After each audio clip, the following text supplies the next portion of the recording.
சேலத்தில் முதல் முறையாக தேசிய திருநங்கைகள் தின விழா மாவட்ட ஆட்சியர் அலுவலகத்தில் நடைபெற்றது.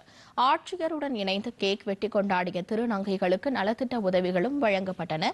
இதுகுறித்த ஒரு செய்தி தொகுப்பை தற்பொழுது பார்க்கலாம். திருநங்கைகள் மீதான சமூகத்தின் மனநிலையை மகிழ்வுக்குரியதாக மாற்றிடும் விதமாகவும் ஆண்டுதோறும் ஏப்ரல் 15ஆம் தேதி திருநங்கைகள் தினம் கொண்டாடப்பட்டு வருகிறது. சேலம் மாவட்டத்தில் வழக்கமாக திருநங்கைகளால் மட்டுமே இந்த தினம் கொண்டாடப்பட்டு வந்த நிலையில் முதல் முறையாக மாவட்ட ஆட்சியர் அலுவலகத்தில் தேசிய திருநங்கைகள் தினம் உற்சாகமாக கொண்டாடப்பட்டது.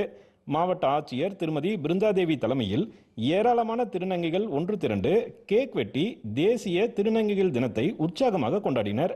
நிகழ்ச்சியில் பேசிய மாவட்ட ஆட்சியர் பிருந்தாதேவி, சேலம் மாவட்டம் மேட்டூர் மற்றும் ஆத்தூரில் திருநங்கைகளுக்கு விரைவில் இலவச வீட்டுமனை பட்டா வழங்கப்படும் என்றும் 500க்கும் மேற்பட்ட திருநங்கைகளுக்கு மருத்துவ காப்பீடு அட்டை வழங்கப்பட உள்ளதாகவும் கூறினார்.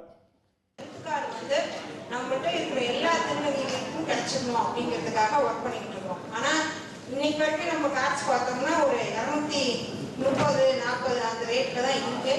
நம்மகிட்ட நம்ம கணக்குப்படி ஒரு 700 பேர். இந்நிகழ்வில் சேலம் அரசு மருத்துவமனையில் கண் சிகிச்சை பிரிவில் திருநங்கை ஒருவருக்கு தற்காலிக பணி வாய்ப்பு ஆணை வழங்கப்பட்டது.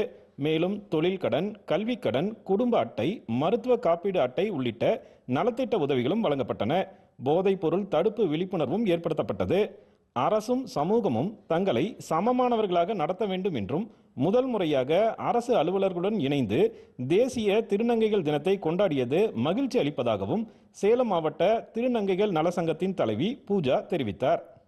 2009 இங்கே தேசிய திருநங்கைகள் தினம் நாங்கள் சிறப்பாக நாங்கள் கொண்டாடிட்டு இருக்கோம். ஒவ்வொரு இடமும் நாங்கள் மாவட்ட ஆட்சியர் அலுவலகத்துக்கு முன்பு நாங்கள் கேக் வெட்டி நாங்கள் சிறப்பாக கொண்டாடிட்டு இருந்தோம். இந்த நாங்கள் ஸ்பெஷலாக நம்ம சந்தோஷமாக மாவட்ட ஆட்சியர் எங்களோட இணைந்து எங்களோட கேக் வெட்டி எங்களுக்கு திருநங்கைகளுக்கு நலத்திட்ட உதவிகளும் எல்லாமே எங்களுக்கு இன்னைக்கு வழங்கியிருக்காங்க. அது மட்டும் இல்லாமல் படித்த திருநங்கைகளுக்கு இன்னைக்கு வேலை வாய்ப்புகள் கொடுத்துருக்காங்க. படிக்கிற திருநங்கைகளுக்கு எஜுகேஷன் லோன் இன்னைக்கு கொடுத்துருக்காங்க. இந்த மாதிரி நிறைய நலத்திட்ட உதவிகளும் இன்னைக்கு பண்ணி எங்களோட திருநங்கைகளுடன் சேர்ந்து மாவட்ட ஆட்சியர் எங்களுடன் கேக் வெட்டி இனிப்புகளை கொடுத்து எங்களோட சந்தோஷமா இந்த தினத்தை எங்களோட அனுசரிச்சாங்க. ரொம்ப சந்தோஷமா இருக்கு. ஆணுக்கு பெண் நிகரென வலியுறுத்தும் இந்த நேரத்தில் இருவருக்கு இணையாக திருநங்கைகள் மதிக்கப்பட வேண்டும் என்பதே சமூக ஆர்வலர்களின் எதிர்பார்ப்பாக உள்ளது. சேலத்திலிருந்து குணசேகரன், விஜயகுமார்.